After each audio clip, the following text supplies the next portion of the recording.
I read today about a 10-year-old girl with Down syndrome who was taken from her mother and put in a cage. I read about did you say want to a 10-year-old with Down syndrome? 2 seconds later. Mothers and put into cages. Cross this country legally. Your parents So understand is this just They understand something very clearly. Ladies and gentlemen, hopefully we're all familiar with the term rage bait. And for those of you that don't know what rage bait means, I got you. In short, it means piss the hell off our people, man. Rage baiting has become a common phenomenon nowadays. A lot of people use it for their advantage for multiple reasons, like to be a dumbass and act a fool just to gain clout, bait their friends and get them pissed off, or even to try and talk crazy to certain people they really shouldn't be, get jumped after and say it's a prank later. A lot of people got a lot of different whys and reasons as to why they even rage bait. Most of the time it's all good fun, but sometimes some people just want to be dickheads. But we can all agree rage baiting is funny as hell when it's done on the right people. But I ain't gonna lie to you, sometimes I'll get baited so easy, fam. I remember the conversation me and my friend used to have that would always get me would be that this guy would always be saying stupid shit like water is wet, and I used to get so pressed at this, bro. It was infuriating. I'm talking about I would bring up the biggest scientific studies I've ever done. I did more research on this than ever studying for a test in my life just to prove this guy wrong, only to hear the same shit over and over again of this guy saying, nah, water's wet, G. Oh my days, man, I used to get so pressed I wanted to punch him in the face, bro. I ain't gonna lie to you, this wasn't my brightest moment. I got baited by this for about at least a month until I realized he was just chatting shit. I was embarrassed, man. But seriously, rage baiting is an art. It's a technique we should all be aiming to perfect one day, because you never know when it'll come in handy. Rage baiting has almost become a house name now. You hear about it everywhere. And with rage baiting as popular as it is, it's always been here since the dawn of time. Entertainment has had these types of people for generations, and it's probably where we adopted this behavior from. So today I thought I would bring your attention to some of the greatest rage baiters I've ever seen in my entire life. Some of these men are just bullies, some of them go too far, and some of them are really and truly just hella evil. So sit down, eat your munch, let's jump right in, man. Beginning with one of the few founding members to ever invent this title himself, the Menace, the Green Goblin. And let's just cut to it. We already know this guy's a hater, man. This guy's a criminal. But the amount of rage bait that exists within the Green Goblin is some of the most craziest shit I've ever seen. And this man is notorious for just being a criminal, fam. This guy makes everything so personal towards Spider-Man, and when you really think about it, he has no reason to. Norman is an absolute sick-minded individual, and this guy is always on Spider-Man's case all day, every day. I'm talking about no breaks and no rest here. This guy puts him in the most stupidest predicaments ever, either forcing him into ultimatums, taking away his people, or just being a straight-up hater. All the Green Goblin ever does is rage bait. Like in Spider-Man 1, as soon as Peter rejected Norman to be a criminal alongside him, the second he finds out Peter is Spider-Man, he leaves the family dinner, rushes out, this is Harry, and not even 10 minutes later in the movie, he crashes into Aunt May's room and traumatizes her so bad she had to go to the hospital. All because in one afternoon, he found out that the guy who rejected him was Peter. The man made this completely personal. Then when Peter rushes to the phone to call up Mary Jane, this guy just picks up the phone and says, can the spider come out to play like one creep? Only for the next scene to be the Goblin holding both Mary Jane and a tram full of children just to provoke Spider-Man into making a choice. Hey, and I know Peter was just stressed in here, staring at the guy. I know he was heated, but the Goblin was doing this in front of crowds of people to just ruin Spider-Man's image, laughing at the guy and mocking him throughout the whole thing. The whole thing throughout Spider-Man 1 is that Norman just thinks he's playing a game, and this is all joke. While Spider-Man was out here stressing and probably crashing out the guy, even moving like this guy's insane. This shit will have me tight, bro. And the Goblin is proper unserious. He doesn't care about anything he does to him. It's just about being the best possible villain he can be. But to Spider-Man, I can definitely tell it's pissing him off, man. This fiend is all about getting you to be your worst self, low-key. He literally just wanted Peter to have a crash out moment and become the bad guy like him. But genuinely, the worst rage baiting moment from the Goblin comes from Spider-Man No Way Home. And let me open your eyes and help you lot see this revelation. In the condo when the Goblin switches with Norman, ain't no way when they were fighting and Peter was throwing the heftiest bangs to his head. I'm talking about that shit was defo cracking his skull. That this guy was laughing mid-fight. Am I bugging? Did I miss something here? The guy is getting his face punched in, and all he does is just laugh at the guy, getting him even more angrier. And that's a piss take, fam. Just a lame ass up, bro. And oh hell no, man. He just suplexed him all the way to the bottom and just starts choking him. Pause. And smiling while doing it. Oh, if I was here, I'm activated, man, I swear. And then soon after this, we have one of the biggest, most aggravating scenes in movie history. In the final battle between Tom Holland, Spider-Man, and the Goblin, this man was rage baiting like he never rage baited before. First off, he comes in chatting shit, saying he was too pussy to kill him. Then this Spider-Man actually does try to kill him, but Toby steps in, only for the Goblin to stab this man and still keep chatting shit, saying the craziest shit to this guy. Literally saying to him that you're the reason why Aunt May died, saying that she got packed because of him, even though the Goblin threw the pumpkin bomb which killed her. He was just trying to get a rise out of the guy. Oh my days, if I heard this, I'ma pack this guy up. I don't care, bro. I'm finishing this, man, I'm telling you. There is no way no sane person is gonna hear that and not activate here. The only real reason why Tom didn't even kill him right there and then was because of Toby. Because right after he tried to kill him and Toby stopped him midway, that probably got rid of the murder vibe he was having. So Peter lost that intent to kill. But let's be honest here, if you were Spider-Man and were put into this exact situation, I'm saying there's an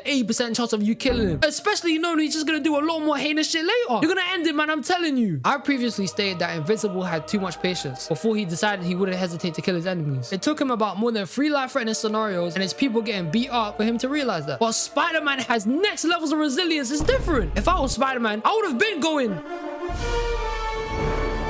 Literally, bro. I'm 100% down to be a superhero and not stoop down to killing. Believe me, I would never. As much as it makes more sense to be an anti-hero than a superhero, I still choose the path of superhero every time and save everyone. But to be in the scenario Spider-Man comes across daily, yeah, I'm not gonna lie to you, the Goblin has to go. He at least has to go, bro. And Goblin isn't even the only rage baiter. Eddie in Spider-Man 3 was out here saying he wanted to humiliate Peter. Even though way before Peter even had the symbiote, Eddie was out here chatting bare shit. The guy was out here deep faking photos, then got pressed Peter, called him out on his shit. Only for him to get powers, kidnap Mary Jane, and beat the shit out of him trying to kill him. Oh, hell no, man. If it were me, I'm going. Let's be real now. Eddie's mad he didn't get no attention from Gwen. She was never gonna give him the time of the day. She even know him. He needed some wisdom here on some, and the good Lord said, arise, my son, arise. It should be here now. But Green Goblin is an actual sick man. The guy's always laughing at everything, smiling like one donut, and always gets Spider-Man into the dumbest scenarios to get him to crash out. This guy is 1,000,000% a rage baiter. And if I was Spider-Man and used to scrap and go against him, I'm telling you, I would have. Moving on to our next character, we have a legend in this department, the clown prince of crime, the Joker. And this man's whole thing is being the biggest rage baiter of the decade. Joker's done hundreds of demon level crimes with a PhD of being an absolute sicko. This guy gets a rise out of torturing people and baiting Batman to the fullest all the time. I could give you 1,000,000 words to describe the Joker and it wouldn't even be enough to talk about the guy. The man's done a bunch of shit. Like in the Dark Knight when he was getting interrogated by Batman, he was talking crazy to the guy, getting him to activate on him. And then Batman started working and beating the brakes off this man. And the Joker was just provoking the guy and he wanted Batman to kill him, even pointing out that he's trying to break Batman's one rule. And the Joker was just taunting this man, even saying he ain't got shit to threaten him with. This guy was chatting shit to him the entire time. He was playing a dangerous game. The whole entire movie, this guy was moving like an absolute menace. He was out here kidnapping people, holding a whole banquet hostage, dashing a girl off a roof, putting Batman into a choice-based scenario which made the girl he loved die and made Harvey Dent go insane since he was with Rachel at the time. Then when Harvey's in the flipping hospital, the Joker pulls up and says, it wasn't personal, bro, I had to do it. What do you mean it wasn't personal? You just killed his girlfriend. What does that even mean? But then he somehow convinced Harvey to become a villain and start killing people. Joker was out here talking to the feds crazy, gloating about how much police he's killed, planted a bomb in a guy, started burning money. Oh my days, this one hit me hard. Why is the guy burning money, man? He's a fiend. And gave detonators to 2 boats to convince one of them to blow the other one up. And this had everyone on the boats tweaking. And what was all of this for?